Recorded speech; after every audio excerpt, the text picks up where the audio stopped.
아멘. 할렐루야. 우리 주님께 모든 영광 올려드립니다. 심찬 찬양, 은혜로운 찬양 감사합니다. 영원히 기뻐 뛰놀며 주님을 찬양하는 우리 모두가 되시기를 소망합니다. 주변 사람들에게 서로 축복의 인사 함께 나누겠습니다. 하나님은 당신을 사랑하십니다. 풍랑 중에도 승리합시다. 그리스를 대표하는 작가 니코스 카잔차키스가 쓴 영혼의 자서전이라는 책이 있습니다. 여기 보면 어린 시절에 본인이 경험했던 소중한 추억이 기록이 되어 있습니다.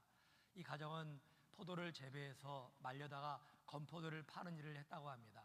하루는 아버지와 함께 이제 멀리 여행을 하고 있었는데, 멀리 나가 있었는데 갑자기 이 포도원에, 본인이 살고 있는 그 마을에 폭우가 내리는 거였습니다. 가다가 다시 집으로 돌아왔습니다. 하수가 넘치고 길바닥에 물이 강물처럼 흐르는 것이었습니다. 가서 봤더니만 마을 입구에 들어서면서부터 여기저기 통곡 소리가 납니다. 올해 농사 망쳤다라는 소리였습니다. 니코스는 집으로 달려가면서 포도가 어떻게 되었는가, 말리고 있는 포도가 어떻게 되었는가라는 걱정이 이제 마음에 앞서면서, 실은 아버지가 그 모습을 보고 어떤 반응을 보일까, 여기에 더 많은 관심이 있었다고 합니다. 가봤더니만 포도가 하나도 남아있지 않았습니다. 아버지에게 말했습니다. 아버지, 포도가 다 없어졌어요. 그러자 아버지가 얼굴에 웃음을 띄우면서 대답하셨습니다. 괜찮다. 우리 가족은 없어지지 않았잖아. 이 말을 듣자 마음에 안정이 왔다고 합니다. 니코스는 그때의 순간을 평생 절대로 잊지 못한다라고 하면서 이렇게 말했습니다. 내가 위기를 맞을 때마다 그때의 순간이 위대한 교훈을 주었다. 욕이나 애원도 하지 않고 울지도 않으면서 침착하게 말씀하시던 아버지의 모습을 항상 기억했다. 그 커다란 재난을 지켜보며 아버지는 흔들리지 않고 자리를 지키셨다. 니코스가 어린 시절에 당한 것은 분명히 재난이었습니다. 작은 재난이 아니라 커다란 재난이었습니다. 한 해의 농사를 망쳤으니 얼마나 절망적인 상황입니까? 하지만 아버지는 절망하지 않았습니다. 그리고 아들에게 평생 잊지 못할 소중한 교훈을 주었습니다. 그런데 우리에게도 이러한 일이 벌어질 수가 있습니다. 예기치 않은 사고가 발생할 수 있습니다. 갑작스러운 질병이 나타날 수가 있습니다. 니코스의 어린 시절처럼 뜻하지 않은 재난이 찾아올 수가 있습니다. 왜 나에게 이러한 일이 일어나서 고통을 당해야 되는지 이해가 되지 않을 때가 있습니다. 사람으로 인하여 어려움을 당할 때도 있죠. 왜 내가 그런 사람을 만나서 이렇게 힘들게 살아야 돼? 이해가 되지 않을 때가 있습니다. 그럴 때 우리에게 중요한 것은 하나님의 뜻을 찾는 것입니다. 하나님의 계획을 발견하는 일입니다. 그럴 때 절망이 아니라 희망이 보입니다. 희망이. 사람은 고난이나 풍랑으로 인하여 넘어지지 않습니다. 망하지 않습니다. 희망이 안 보여서 망하는 것입니다. 아무리 거센 풍랑이 일어도 희망이 보인다면 다시 일어설 수가 있는 것입니다. 그러므로 인생의 풍랑을 만날 때는 거기서 하나님의 뜻을 발견하시고 피해야 할 길도 있음을 믿으시기 바랍니다. 그리고 풍랑을 잠잠케 하시는 하나님으로 말미암아 희망 가운데 살아가시기를 주의 이름으로 축원합니다. 하나님이 왜 우리 인생에 풍랑이 일게 하는 것일까요? 우리 인생의 프로덕션은, 풍랑에는 구체적으로 어떠한 뜻이 있는 것일까요? 풍랑을 만날 때 어떻게 하는 것이 최선일까요? 오늘 성경 말씀에는 여기에 대해서 두 가지 분명한 답을 주고 있습니다. 첫째, 풍랑을 만날 때는 감사해야 합니다. 일단은 감사하는 것입니다. 어려움을 당할 때 뜻을 알 수 없지만 일단은 감사하는 겁니다. 인생의 풍랑에 대처하는 가장 우선적인 자세는 감사입니다. 감사가 주는 유익이 있습니다. 감사는 풍랑의 세기를 약화시킵니다. 풍랑을 잠재우는 능력이 감사에 있다라고 하는 겁니다. 오늘 성경에 보시면은 사람들이 풍랑으로 말미암아 고통스러워할 때 바울은 어떠했습니까? 이 풍랑 가운데, 바다에 빠져 죽을 수 있는 그 위기 가운데 바울은 마른 떡 한 조각을 들고 하나님 앞에 감사했습니다. 35절에 보시면 떡을 가져다가 모든 사람 앞에서 하나님께 축사하고 떼어 먹기를 시작하매라고 했습니다. 축사라는 말은 한자로 빌축, 고마울 사자라를 사용합니다. 고마움을 빈다라는 거죠. 감사한다라고 하는 겁니다. 바울은 떡을 가져다가 하나님 앞에 감사드리고 그 다음에 먹었습니다. 생각해 보십시오. 이때 바울의 상태가 어떠했겠습니까? 죄인의 신분으로 지금 벌을 받으러 로마로 가고 있습니다. 근데 풍랑이 심하게 일어서 배가 침몰할 지경, 거의 죽었다가 살아난 상황입니다. 배를 가볍게 하느라고 짐을 바다에 내버렸습니다. 음식이라고 하는 것은 떡 몇 개가 전부였습니다. 아주 비참하고 위태로운 가운데 처해 있었습니다. 그런데 그 떡을 가져다가 먼저 하나님 앞에 감사드렸습니다. 그러면 손에 있는 떡의 상태는 어떠했을까요?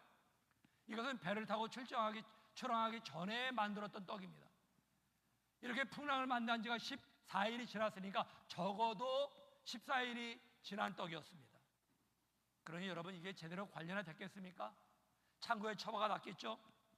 아마도 말라 비틀어져서 곰팡이가 여기저기 피어났을 것입니다. 근데 이 보잘것없는 떡을 들고 하나님 앞에 감사했습니다. 그것도 한 치 앞을 내다볼 수 없는 절망적인 상황에서 감사했습니다. 여러분, 우리에게 정말 감사가 필요할 때가 언제일까요? 어떤 감사가 값진 감사일까요? 풍족할 때 드리는 감사보다는 없을 때 드리는 감사가 더 귀하지 않을까요? 하나님이 보시기에는 어떻겠습니까? 모든 것이 넉넉한 가운데 드리는 감사를 귀하게 보실까요? 아니면 부족한 가운데 드리는 감사를 귀하게 보실까요? 넉넉한 가운데 드리는 감사는 그저 평범하게 여기실 것입니다. 그러나 부족한 가운데, 힘들고 어려운 가운데 드리는 감사에는 감동하실 것입니다. 그렇지 않겠습니까? 근데 우리는 반대입니다. 부족한 게 넉넉해질 때 감사드립니다. 질병이 나았을 때는 감사합니다. 잃은 것을 찾은 다음에는 감사합니다. 하지만 부족한 중에는 감사하지 못합니다. 바울의 감사가 귀한 이유가 있습니다. 그는 풍랑으로 말미암아 모든 걸 다 잃은 다음에 감사했습니다. 그의 감사는 풍랑을 만나서 가지고 나온 모든 짐을 다 잃어버린 후에 드린 감사였습니다. 곰팡이가 피어난 이 빵 한 조각 외에는 아무것도 없는 처지에 감사했습니다. 아직 바다 한가운데서 생사를 알 수 없는 가운데 감사했습니다. 그러자 그들에게 어떤 일이 벌어졌습니까? 36절에 보시면 그들도 다 안심하고 받아 먹으니 하였습니다. 그들은 배에 탄 사람들을 말합니다. 배에 탄 그 수많은 사람들이 불안에 떨고 있다가 안심했습니다. 안심했어요. 다른 한글 성경에는 그들이 용기를 얻었다라고 번역이 되어 있습니다. 영어 성경에도 Then everyone was encouraged라고 번역이 되어 있습니다. 그들이 용기를 얻게 되었다. 모든 사람이 용기를 얻게 되었다라고. 그때가 언제입니까? 그때는 바울이 떡 한 조각을 들고 감사할 때였습니다. 떡을 치켜들고 하나님 앞에 감사하자 감사가 사람들의 마음에 전염이 됐어요. 그러면서 불안 가운데 두려움이 다 떠나가 버리고 용기를 얻었다라고 하는 것입니다. 여러분, 바로 이게 감사의 능력입니다. 감사의 능력. 감사는 환경과 조건에 따라 달라지는 게 아닙니다. 풍랑 속에서도 얼마든지 감사할 수 있습니다. 아니, 풍랑 속에 드리는 감사가 절망을 이기고 두려움을 이기는 능력이 된다고 하는 것입니다. 그런데 왜 풍요롭게 살고 있음에도 불구하고 감사하지 못하는 것일까요? 여러분 가운데 지금 바울이 처한 상황보다 더 안 좋은 환경에 있는 분이 계십니까? 이렇게 편하게 앉아서 예배 드리는 걸 보면 그런 분은 아무도 없는 것 같습니다. 근데 왜 감사하지 못할까요? 가장 큰 이유는 비교하기 때문에 그렇습니다. 비교. 나에게 있는 걸 생각하면 얼마든지 감사할 수 있는데 남들과 비교하다 보니까 감사가 안 되는 거예요. 이 비교는 감사의 문을 닫는 자물쇠와 같습니다. 엄친딸이라는 말이 있죠. 엄마 친구 아들, 요즘에 드라마로 방영되고 있는데 엄마 친구 아들, 엄마 친구 딸이라는 뜻입니다. 집안이나 성격이나 머리나 외모 뭐 하나 빠지지 않는 완벽한 조건을 갖춘 남성을 뜻하는, 여성을 뜻하는 신조어입니다. 좋은 뜻이죠. 하지만 엄마 친구 아들과 엄마 친구 딸 때문에 엄청난 스트레스를 받습니다. 엄마 친구 아들과 딸들은 어쩌면 그렇게 다 공부를 잘하는지, 다들 그냥 직장에도 잘 들어가고 다들 결혼도 잘합니다. 부모가 자식을 나무랄 때 그러죠. 엄마 친구 아들 아무개는 얼마나 공부를 잘하는지 반에서 1등 했대. 너는 그게 뭐니? 이번에 대기업에 취직했대. 너는 여태 뭐 하는 거니? 이런 말을 듣는 아들과 딸들이 얼마나 스트레스를 많이 받겠습니까? 왜 그렇습니까? 비교하기 때문에 그래요. 비교하는 말을 듣기가 싫은 겁니다. 그 다음부터 엄마랑 얘기를 안 하려고 그래요. 어느 중년 부인의 이야기입니다. 아주 만족스럽게 잘 살고 있는 부인입니다. 남편은 직장에 잘 다니죠. 월급날이 되면 따박따박 돈이 입금이 됩니다. 남편이 고맙고 자랑스러웠습니다. 아이들도 말썽을 안 부립니다. 학교에 잘 다닙니다. 이제는 전세를 면하고 내 집도 마련했습니다. 하루하루가 행복했습니다. 그러다 어느 날 영어 동창회 모임에 가게 되었습니다. 아침에 기분 좋게 나갔습니다. 그런데 동창생들이 만나자마자 인사가 끝난 다음부터 자기 자랑을 들어놓는 거예요. 남편 연봉이 얼마고, 아이들이 어느 대학교 다니고, 아파트의 평수가 어떻고, 게다가 동창들이 타고 온 차를 보니까 하나같이 삐까번쩍했습니다. 어딘가 마음이 울적해집니다. 전현들은 학교 다닐 때 나보다 공부도 못했는데 저렇게 잘 살아? 나는 이게 뭐야? 남편 잘못만 나가지고 이 고생을 하네. 아이고 내 신세야. 그날 밤에 남편에게 괴란 투정을 부리다가 대판 싸웠습니다. 집안이 지옥같이 변했습니다. 왜 이런 일이 있습니까? 비교 때문에 그래요. 비교하지 않을 때는 잘 살다가 남들과 비교하다가 이런 일이 벌어진 것입니다. 남들과 비교하면요, 고개를 쳐드는 게 있어요. 우리 속에서 욕심이 고개를 쳐들고 교만이 고개를 쳐듭니다. 인간의 욕심은 한도 없고 끝도 없습니다. 그래서 아무리 환경이 좋은 가운데 살아도 이 욕심을 제어하지 못하면은 원망을 하게 되고 불행해지는 겁니다. 그런 인생은. 그러나 감사는 욕심을 이기는 능력이 있다고 하는 거예요. 욕심을 이기는 힘이 있습니다. 감사해. 풍랑을 통제하는 능력이 감사에 있는 것입니다. 감사해. 1985년 뉴욕 마라톤 대회에 린다 다운이라고 하는 장애인 여성이 경기에 참여했습니다. 제대로 걷지도 못하기 때문에 양옆에 클러치 목발을 끼고 아주 힘들게 마라톤에 참여했습니다. 참여한다는 것 자체가 대단한 거죠. 건장한 청년들은 3시간이면 완주하는 거리를 12시간이 넘게 걸려서 완주했습니다. 몸이 온전하지 못하니까 온몸을 뒤뚱거리면서 목발을 짚고 걷고 또 걸어서 최종 지점에 다르게 되었습니다. 근데 그때까지 그녀를 기다리던 관중들이 있었습니다. 그녀가 완주하는 걸 알고 있거든요. 많은 사람들이 기다렸습니다. 그녀가 이제 고른 지점에 들어오자 모두가 기립하여 박수를 쳤습니다. 당시 레이건 대통령이 텔레비전으로 이 광경을 보고 감동을 받고 직접 전화를 해서 격려하기도 했습니다. 그때 린다가 이런 말을 했습니다. 나에게 강한 의지와 노력할 수 있는 인내를 주신 하나님께 감사합니다. 클러치를 받칠 수 있는 두 겨드랑이를 주신 하나님께 감사드립니다. 참 감동적인 이야기죠. 저는 린다가 했던 이 말을 되새기면서 이런 생각이 들었습니다. 린다의 감사는 마라톤에 완주했기 때문이 아니다. 그녀가 감사했기 때문에 마라톤에 완주할 수 있었다라고 하는 겁니다. 성경에 보시면은 바울과 실라가 아무런 잘못도 없이 감옥에 갇히게 되었습니다. 억울하게 갇힌 거예요. 그때 그들은 원망과 불평을 하지 않았습니다. 하나님께 감사 찬송을 드렸습니다. 그래서 어떤 일이 벌어졌습니까? 옥문이 활짝 열리고 쇠사슬이 풀렸습니다. 이 사실을 기억하시기 바랍니다. 그들의 감사 찬송을 받으신 하나님이 감동하셨습니다.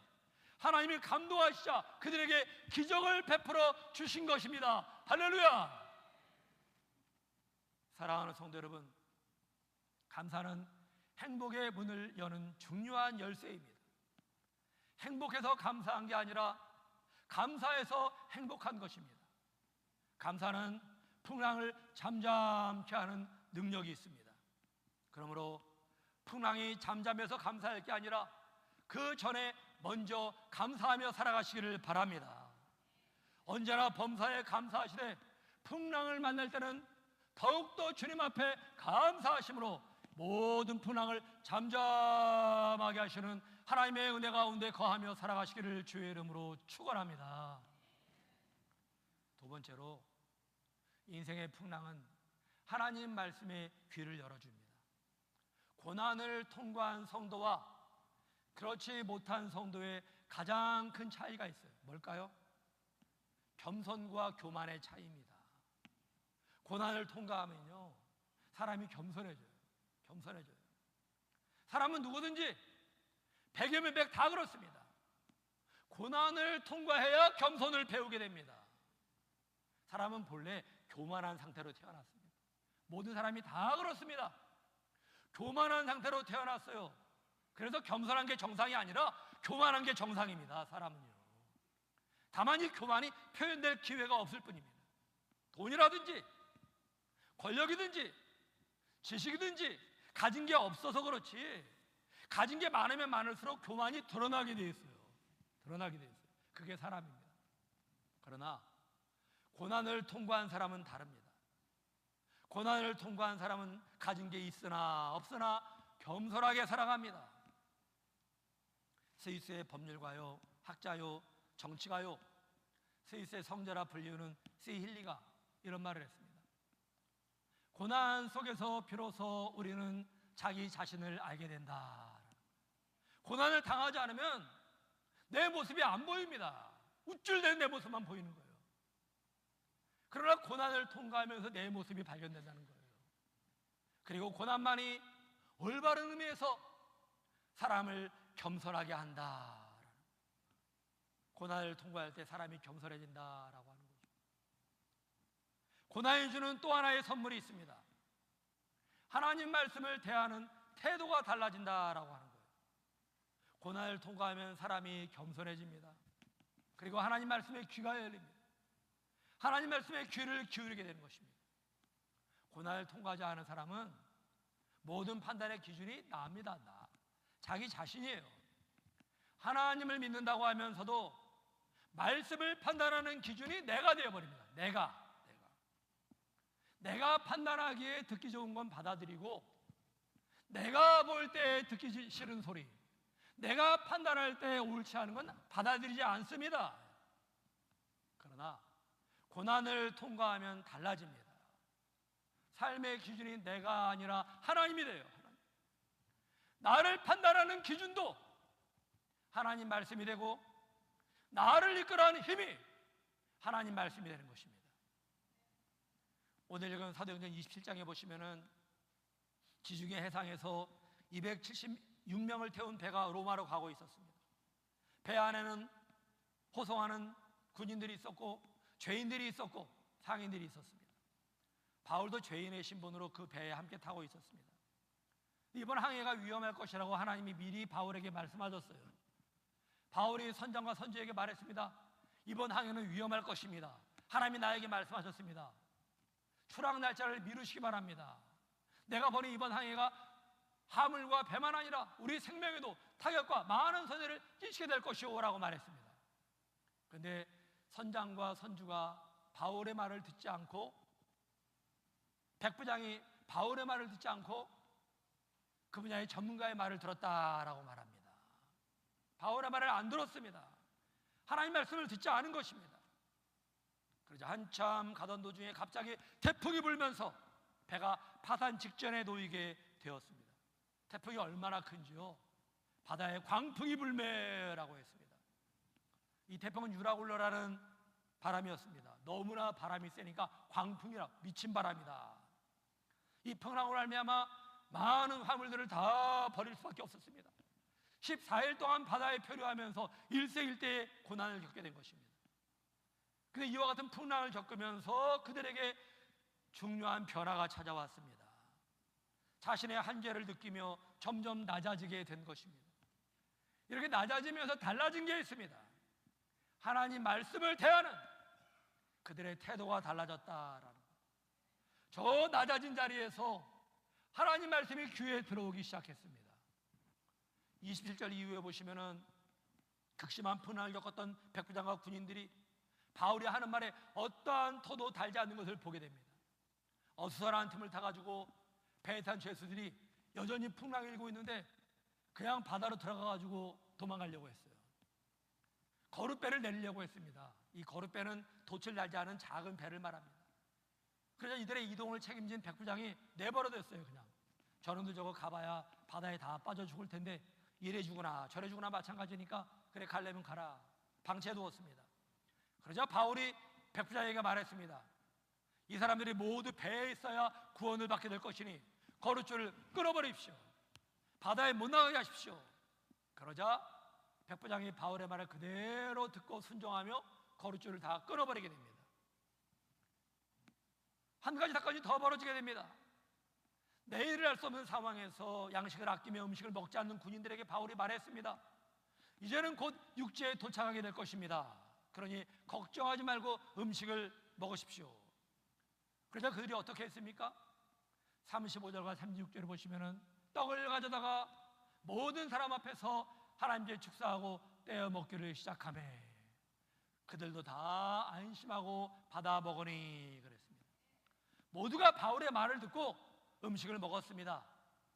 그리고 바울을 통해 주신 하나님 말씀대로 그들 모두가 안전하게 섬에 도착할 수가 있었습니다. 그들이 풍랑을 맞으면서 마음이 겸손해졌어요. 겸손한 마음으로 하나님 말씀에 귀를 기울이게 되었다라고 하는 겁니다. 풍랑을 만난다고 하는 것은 반가운 일이 아니죠.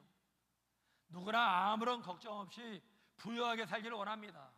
편안하게 살기를 원합니다. 하지만 풍랑이 불어올 때가 있습니다. 이 풍랑에는 하나님의 뜻이 있습니다. 어떤 뜻이요? 우리를 낮추려는 주님의 뜻, 겸손하게 하려는 주님의 뜻. 하나님의 말씀이 들려오는데 그 말씀에 귀를 열게 하려는 하나님의 뜻이 있다라고 하는 것입니다. 우리로 하여금 하나님 말씀에 귀를 기울이고 다시금 일어서게 하려는 주님의 뜻이 있다라고 하는 것입니다. 닭고기 회사로 유명한 하림그룹의 김원국 회장의 이야기입니다. 이분은 믿음이 신실한 장로님이세요. 전북 익산에 가면 공장이 있는데 화장실이나 식당이나 회장실에 액자가 걸려 있는데 거기에는 이 풍랑으로 인하여 더 빨리 갑니다 라는 글귀가 적혀 있습니다. 이 회사는 1986년 하림식품을 시작으로 1997년은 코스닥에 등록하고 탄탄한 일로로 지속적인 성장을 하고 있었습니다. 그런데 뜻하지 않은 풍랑을 만나게 되었습니다. 전기 누전으로 인해서 3만 평방미터의 내부 시설과 건물 9,200평이 불에 타버린 것입니다. 그 안에는 닭들이 다 폐사돼 죽어버린 거예요. 이로 인한 피해액이 당시 금액으로 무려 1,100억 원에 달했다고 합니다. 거기다가 조금 이제 남아있는 닭마저도 조류독감으로 다 죽어가면서 그야말로 회상이 불가능한 상황에 이르게 되었습니다. 이때 김 회장이 잿더미 위에서 무릎을 꿇고 하나님 앞에 엎드렸다고 합니다. 하나님 앞에 엎드려 기도하면서 자신을 돌아보게 되었습니다. 이때 그의 간증이 실린 구밀보에 보면은 그 당시의 고백을 이렇게 하고 있습니다. 나는 모태의 신앙이었다. 하지만 교회를 건성으로 다니던 나에게 공장의 화재는 영적인 눈이 열리는 계기가 되었다. 공장에 불이 난 후에 나에게 변화가 생겼다. 성경을 읽다 보면 그 다음 장이 궁금해졌다. 길고 지루하게 느껴졌던 설교 시간이 기다려졌다. 결국 고난이 축복의 통로였음을 깨닫게 된 것이다. 그에게 나타난 변화가 무엇입니까? 겸손이에요. 겸손. 낮아짐이었습니다. 탄탄대로 있던 그에게 찾아온 인생의 풍랑이 그를 겸손히 낮아지게 하였습니다. 그리고 하나님 말씀에 귀가 열리게 했습니다. 이분의 신앙이 귀한 점이 있습니다.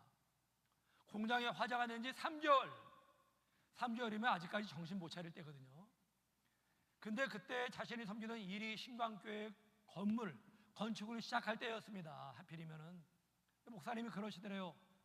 장로님이 건축위원장을 맡으시죠. 그러자 하나님 말씀을 믿고 건축위원장을 수락했다고 합니다. 건축위원장으로 헌신했습니다.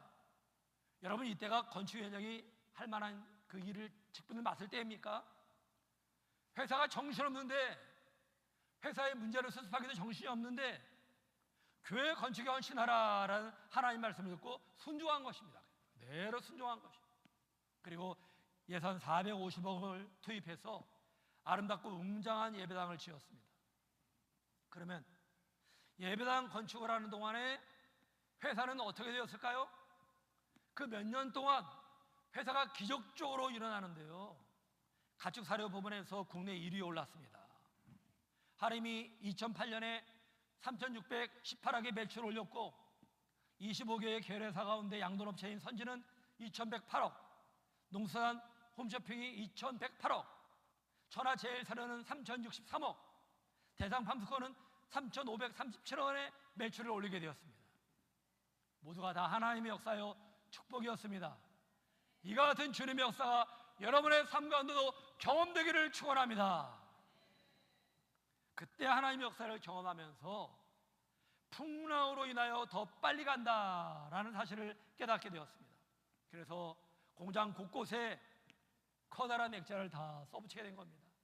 그 풍랑으로 인하여 더 빨리 갑니다. 회사의 화재 사건은 인생의 커다란 풍랑이었습니다. 그러나 그 풍랑이 그에게 새로운 인생의 길을 열어주었습니다. 그로 말미암아 하나님 앞에 더 낮아질 수가 있었고 주님의 말씀을 들을 수 있는 귀가 열리게 되었습니다. 이 말씀이 능력이 되어서 그의 삶이 더 빛나게 되었고 복되게 되었던 것입니다. 할렐루야. 선포된 하나님의 말씀은 그 자체가 하나님의 말씀이다. 이것은 스위스의 종교개혁자인 하인리 블링커가 했던 말입니다. 설교가 하나님의 말씀이다 라는 뜻입니다. 이 말은 제2 스위스 신앙 고백서에도 실려 있습니다. 그는 설교보다 예전에 더 충실했던 가톨릭 교회에 맞서서 성령으로 돌아가자 하면서 설교를 강조했습니다. 성령의 인도를 받으면서 바르게 증거된 성경 해석과 바른 선포가 있는 설교를 하나님 말씀이라고 하였습니다. 이것은 종교 개혁의 중요한 사상입니다. 근데 요즘은 설교를 그저 인문학 강의로 생각을 하고 지루한 훈계 정도로 생각하는 성도들이 있습니다. 걱정스러운 일입니다. 반면에 설교를 하나님의 말씀으로 받아들이며 아멘으로 받으며 순종하는 성도들이 있습니다. 사랑하는 성도 여러분, 성경에서 하나님 말씀을 들을 때에 풍랑이 잠잠해집니다. 설교를 하나님의 말씀으로 받을 때 하나님의 역사가 일어납니다. 회심이 일어나고 회개가 일어납니다. 용기를 얻고 희망을 발견합니다. 그럴 때 풍랑으로 말미암아 더 빨리 나가게 되는 것입니다. 이러한 역사가 우리의 삶 가운데 풍성하시기를 주님의 이름으로 축원합니다. 우리 다 같이 일어서